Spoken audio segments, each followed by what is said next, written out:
ನಮಸ್ಕಾರ. ಕನ್ನಡ ಒನ್ಗೆ ಸ್ವಾಗತ. ನಾನು ನಿಮ್ಮ ಭಾಗ್ಯನಾರಾಯಣ ಬೊಗವರಪು. ಬಿಹಾರ ಚುನಾವಣೆ ಈಗ ಪೂರ್ತಿ ತಾರಕಕ್ಕೆ ಹೋಗಿದೆ. ಏನೆಲ್ಲ ಕುತೂಹಲಗಳು, ಏನೆಲ್ಲ ಲೆಕ್ಕಾಚಾರಗಳು, ರಾಜಕೀಯ ಪಲ್ಲಟಗಳು ಎಲ್ಲವೂ ನಡೀತಾ ಇದೆ. ಯಾಕಂದರೆ ಚುನಾವಣೆಗಳು ಘೋಷಣೆ ಆಗಿದೆ ಅಲ್ಲ, ದಿನಾಂಕಗಳು ನವೆಂಬರ್ 6 ಮತ್ತು ನವೆಂಬರ್ 11, 14ನೇ ತಾರೀಕು ಫಲಿತಾಂಶಗಳು ಬರ್ತವೆ. ಸೊ ಈಗ ಎರಡೂ ಮೈತ್ರಿಗಳು, ಇಂಡಿಯಾ ಮೈತ್ರಿ ಈ ಕಡೆ NDA ಮೈತ್ರಿಕೂಟ, ಎರಡರಲ್ಲೂ ಸಹ ಸೀಟು ಹಂಚಿಕೆ ವಿಚಾರವಾಗಿ ದೊಡ್ಡ ಹಗ್ಗ ಜಗಾಟಗಳು ನಡೀತಾ ಇದೆ. ಇಂಡಿಯಾ ಮೈತ್ರಿಕೂಟದಲ್ಲಿ RJD ಪ್ರಮುಖ ಪಕ್ಷ, ಅದಕ್ಕೆ ಮೇಜರ್ ಜಂಕ್ ಹೋಗುತ್ತೆ.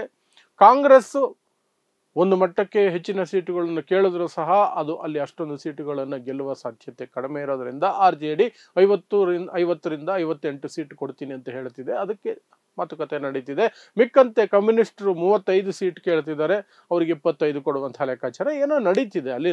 ಅಲ್ಲಿ ಹೆಚ್ಚಿನ ಗೊಂದಲಗಳಿಗೆ ಆಸ್ಪದ ಇಲ್ಲ. ಯಾಕಂದ್ರೆ RJD ಅತಿ ದೊಡ್ಡ ಪಾರ್ಟ್ನರ್ ಆಗಿರೋದ್ರಿಂದ ಅದು ಒಂದು ನಿರ್ಣಾಯಕವಾದಂತಹ ಜಾಗದಲ್ಲಿ ನಿಂತಿದೆ. ಇವರನ್ನ ತಲೆ ಮೇಲೆ ಹೊಡೆದು ಏನು ಹೇಳಬೇಕು ಅದನ್ನು ಹೇಳಿ ಅಲ್ಲಿಡುವಂತಹ ಶಕ್ತಿಯನ್ನು ಹೊಂದಿದೆ. ಆದರೆ ಈ ಕಡೆ NDA ಮೈತ್ರಿಕೂಟ ಇದೆಯಲ್ಲ, BJP ಮತ್ತೆ ಈ JDU, ಅದಕ್ಕೆ ಅದರ ಜೊತೆಗೆ LJP, ಚಿರಾಗ್ ಪಾಸ್ವಾನ್, ಹೀಗೆ ಇಂತಹ ಸಣ್ಣ ಪುಟ್ಟ ಪಕ್ಷಗಳು ಸಹ ಇದಾವೆ ಒಂದಷ್ಟು.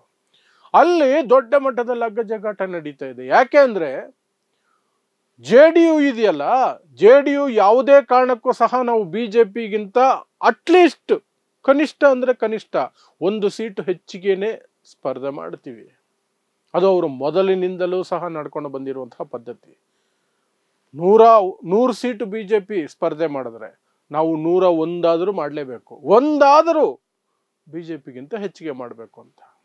ಸೊ ಆ ಲೆಕ್ಕಾಚಾರದಲ್ಲಿ JDUಗೆ ಒಂದು ಕೊಟ್ಟುಬಿಡಬೇಕು. ಉಳಿದಿದ್ದೇನಿದೆಯಲ್ಲ ಅದರಲ್ಲಿ BJP, LJP, ಅವಾಮ್ ಪಾರ್ಟಿ, ಸಾಕಷ್ಟು ಮಾಂಜಿಯವರ ಪಾರ್ಟಿ ಅವಾಮ್, ಅದು ಇನ್ನೊಂದಷ್ಟು ಒಂದು ಸಣ್ಣ ಪುಟ್ಟ ಪಕ್ಷಗಳೇನಿದಾವೆ ಎಲ್ರಿಗೂ ಹಂಚಬೇಕದು. ಈಗ ಇರುವಂತಹ ಸಮಸ್ಯೆ ಅವ್ರಿಗೇನು ಅಂದ್ರೆ NDAದಲ್ಲಿ ಚಿರಾಗ್ ಪಾಸ್ವಾನ್ಗೆ ಆಸೆ ಜಾಸ್ತಿ ಆಗಿದೆ. ಲೋಕಸಭಾ ಚುನಾವಣೆಯಲ್ಲಿ ನನಗೆ 5 ಸೀಟ್ ಕೊಟ್ರಿ, 5ಕ್ಕೆ 5 ಗೆದ್ದಿದ್ದೀನಿ ಅಂದ್ರೆ ನಂದು 100% ಸ್ಟ್ರೈಕ್ ರೇಟ್. ಹಾಗಾಗಿ ನನಗೆ ಅದೇ ಲೆಕ್ಕಾಚಾರದಲ್ಲಿ ಕನಿಷ್ಠ 45 ಸೀಟು, 45ರಿಂದ 54 ಸೀಟು ಕೊಡಿ.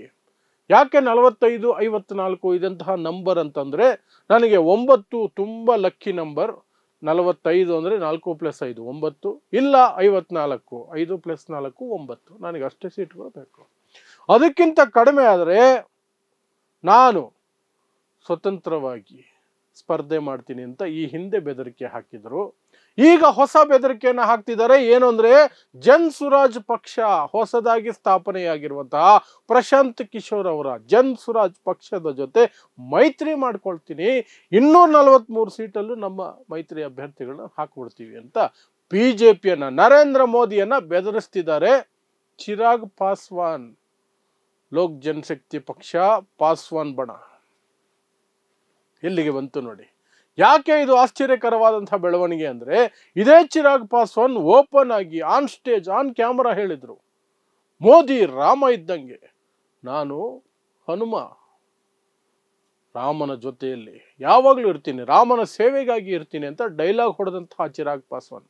ರಾಜಕೀಯದಲ್ಲಿ ಯಾವ ಡೈಲಾಗ್ಗೂ ಸಹ ಯಾವುದೇ ರೀತಿಯಾದಂತಹ ವ್ಯಾಲಿಡಿಟಿ ಇರಲ್ಲ ಅನ್ನೋದಕ್ಕೆ ಇದು ಒಂದು ಉದಾಹರಣೆ ಆಗುತ್ತೆ. ಈಗ BJPಗೆ ದೊಡ್ಡ ಸಂಕಷ್ಟ. ಏನು ಮಾಡಬೇಕೀಗ? ಚಿರಾಗ್ ಪಾಸ್ವಾನ್ನ ಬಿಟ್ಟು ಚುನಾವಣೆಗೆ ಹೋದ್ರೆ ಅಧಿಕಾರ ಕಳ್ಕೊಳ್ಳೋದು ಗ್ಯಾರಂಟಿ. NDA ಅಧಿಕಾರ ಕಳ್ಕೊಳ್ಳೋದು ಗ್ಯಾರಂಟಿ. ಆದರೆ ಚಿರಾಗ್ ಪಾಸ್ವಾನ್ನ ಜೊತೆಲೇ ಇಟ್ಕೋಬೇಕು ಅಂದ್ರೆ ಅವ್ರು ಕೇಳಿದಷ್ಟು ಸೀಟುಗಳು ಕೊಟ್ರೆ BJPಗೆ ಏನೂ ಉಳಿಯಲ್ಲ.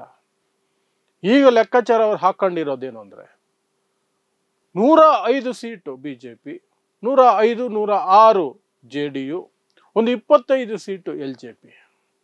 ಅಲ್ಲಿಗೆ 210 + 25 235. ಇನ್ನೇನು ಉಳಿದ ಸೀಟುಗಳು ಇರ್ತಾವಲ್ಲ, 243 ಸೀಟ್ ಇರೋದು ಬಿಹಾರದಲ್ಲಿ. ಆ 8-10 ಸೀಟು ಏನು ಉಳ್ಕೊಂಡಿರ್ತವೆ, ಆ ಸೀಟುಗಳನ್ನು ಮಾಂಜಿಯವರ ಪಕ್ಷ, ಸಣ್ಣ ಪುಟ್ಟ ಇನ್ನೊಂದಷ್ಟು ಪಕ್ಷಗಳಿದಾವಲ್ಲ ಅವ್ರಿಗೆ 1 ಸೀಟು 2 ಸೀಟು, ಮಾಂಜಿಯವ್ರಿಗೆ ಒಂದೇ ಎಕ್ಸ್ಟ್ರಾ ಒಂದು 5ರಿಂದ 8 ಸೀಟು ಹೀಗೆ ಕೊಟ್ಟು ಅದನ್ನ ಸಂಪಾದನ ಮಾಡ್ಕೊಳ್ಬೇಕು ಅನ್ನೋದು ಬಿಜೆಪಿಯ ಲೆಕ್ಕಾಚಾರ, ಅಮಿತ್ ಶಾ ಲೆಕ್ಕಾಚಾರ, ನರೇಂದ್ರ ಮೋದಿ ಲೆಕ್ಕಾಚಾರ. ಆದರೆ LJPಯ ಚಿರಾಗ್ ಪಾಸ್ವಾನ್ ಇಲ್ಲ, ನನಗೆ ಮಿನಿಮಮ್ 45 ಸೀಟ್ ಬೇಕೇ ಬೇಕು ಅಂದಾಗ ಬಿಜೆಪಿಗೇನು ಉಳಿಯುತ್ತೆ ಅಲ್ಲಿ?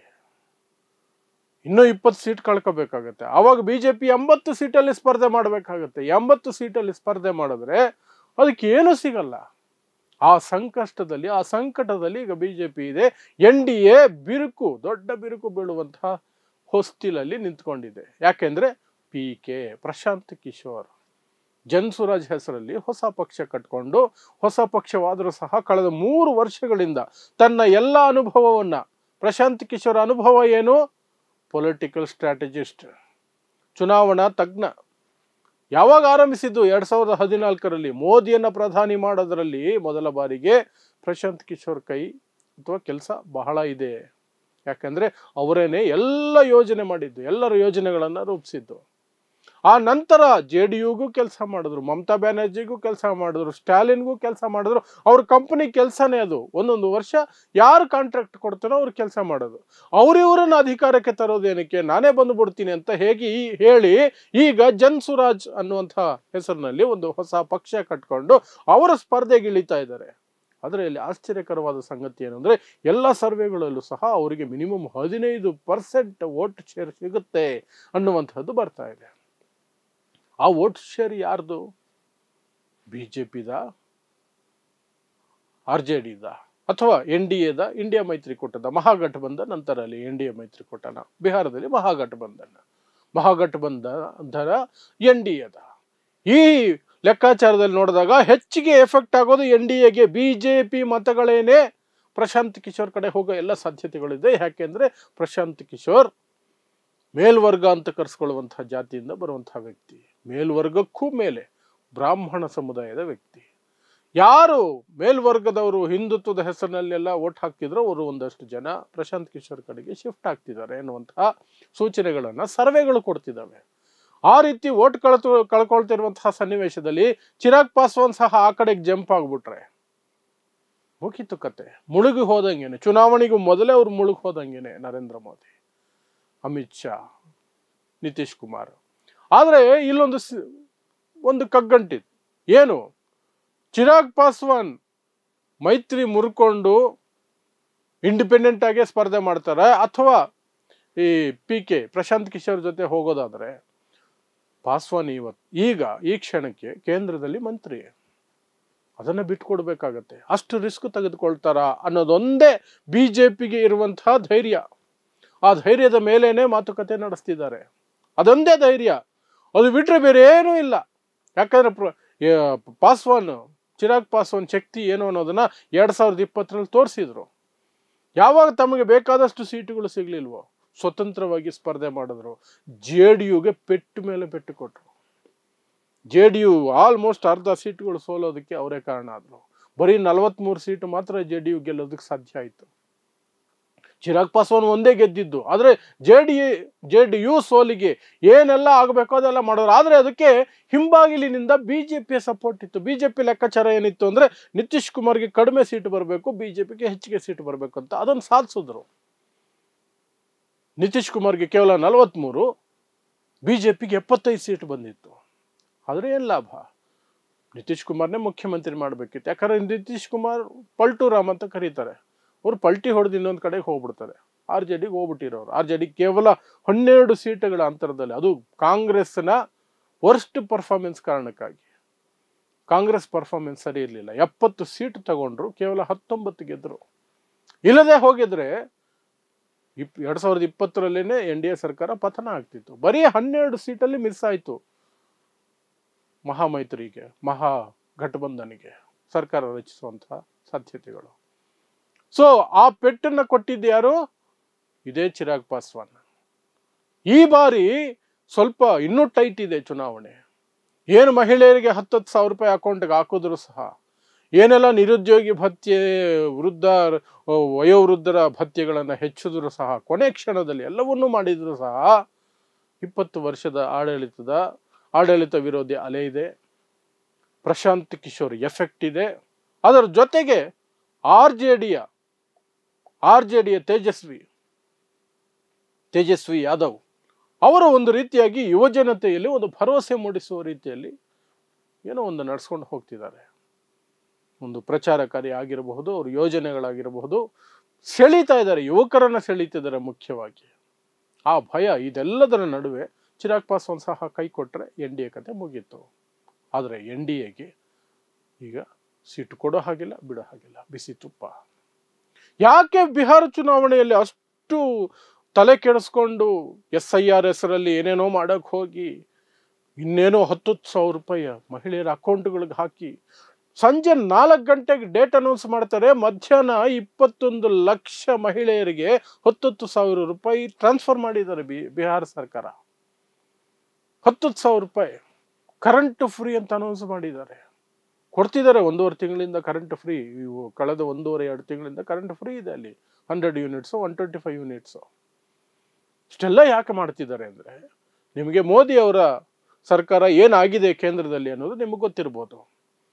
ಕಳೆದ 10 ವರ್ಷಗಳಿಂದಲೂ ಸಹ ಅವರು ಇಂಡಿಪೆಂಡೆಂಟ್ ಆಗಿ BJPಗೆ ಮೆಜಾರಿಟಿ ಬರೋಷ್ಟು ಸೀಟುಗಳು ಬರ್ತಿತ್ತು. ಆದರೆ 2024ರ ಲೋಕಸಭಾ ಚುನಾವಣೆಯಲ್ಲಿ BJPಗೆ ಬಂದಿದ್ದು ಕೇವಲ 240 ಮಾತ್ರ, 32 ಸೀಟು ಕಡಿಮೆ ಮೆಜಾರಿಟಿಗೆ. ಹಾಗಾಗಿ ಮೈತ್ರಿ ಪಕ್ಷಗಳ ಕಾಲಿಗೆ ಬೀಳಬೇಕಾದಂತಹ ಸನ್ನಿವೇಶ ಬಂತು. ಆ ಕಡೆ Chandrababu Naidu 16 seat, JDU Nitish Kumar 12 seat.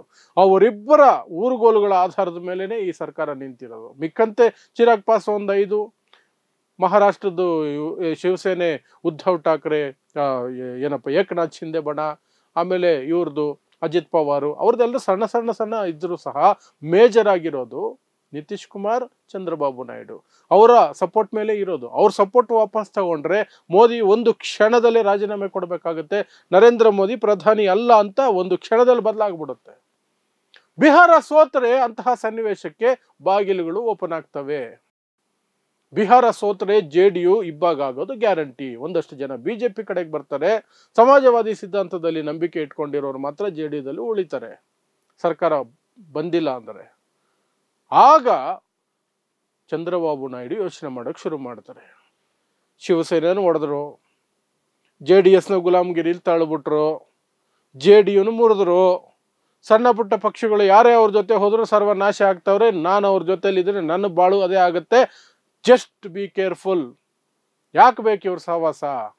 ಅಲುಗಾಡ್ತಿದೆ ಸರ್ಕಾರ, ವಾಪಸ್ ತಗೊಳ್ಳೋಣ ಅಂತ ಚಂದ್ರಬಾಬು ನಾಯ್ಡು ತಮ್ಮ ಬೆಂಬಲವನ್ನು ವಾಪಸ್ ತೆಗೆದುಕೊಳ್ಳೋ ಎಲ್ಲ ಸಾಧ್ಯತೆಗಳಿದೆ. ಕೇಂದ್ರದಲ್ಲಿ ಸರ್ಕಾರ ಉರುಳು ಹೋಗುತ್ತೆ. BJP ಅಥವಾ NDA ಬಿಹಾರದ ಚುನಾವಣೆಯನ್ನು ಸೋತರೆ ನರೇಂದ್ರ ಮೋದಿ ಸರ್ಕಾರ ಕೇಂದ್ರದಲ್ಲಿ ಇರೋದಿಲ್ಲ. 99% ಹಾಗೆ ಆಗೋ ಸಾಧ್ಯತೆಗಳು ಇರೋದು. ಬಿಹಾರ ಸೋತರೆ ದೇಶದಲ್ಲಿ ಸೋತಂಗೆ. ಆ ಕಾರಣಕ್ಕಾಗಿ ಅವರು ಏನೆಲ್ಲ ಮಾಡ್ಬೋದೋ ಎಲ್ಲ ಮಾಡ್ತಿದ್ದಾರೆ.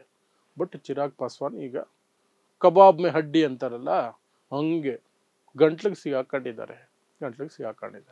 ಸೊ ಏನು ಮಾಡ್ತಾರೆ ನೋಡೋಣ. ಚಿರಾಗ್ ಪಾಸ್ವಾನ್ ನಿಜವಾಗ್ಲೂ ಇಂಡಿಪೆಂಡೆಂಟ್ ಆಗಿ ಹೋಗ್ತಾರಾ, ಪ್ರಶಾಂತ್ ಕಿಶೋರ್ ಜೊತೆಲಿ ಹೋಗ್ತಾರಾ ಗೊತ್ತಿಲ್ಲ, ಅಥವಾ ಏನಾದರೂ ಅಡ್ಜಸ್ಟ್ಮೆಂಟ್ ಮಾಡಿಕೊಂಡು NDA ಜೊತೆನೇ ಹೋಗ್ತಾರಾ. ಏನೇ ಆಗಲಿ, ಒಟ್ಟಿನಲ್ಲಿ ಈ ಬಾರಿಯ ಚುನಾವಣೆ ದೊಡ್ಡ ಮಟ್ಟದಲ್ಲಿ ಕ್ಲೋಸ್ ಫೈಟ್ ಆಗಿರುತ್ತೆ. ಬಿಹಾರದಲ್ಲಿ ರೋಚಕವಾಗಿರುತ್ತೆ. ನವೆಂಬರ್ 14 ಅವತ್ತು ಗೊತ್ತಾಗುತ್ತೆ ಯಾರಿಗೆ ಖುಷಿ ಯಾರಿಗೆ ಕಹಿ ಅಂತ. ಅಲ್ಲಿವರೆಗೂ ಕಾದು ನೋಡೋಣ ಅಷ್ಟೇ. ಸೊ ನೋಡ್ತಾ ಇರಿ ಸಮ ಸಮಾಜಕ್ಕಾಗಿ ಕನ್ನಡ 1 ನ್ಯೂಸ್. ನಮಸ್ಕಾರ.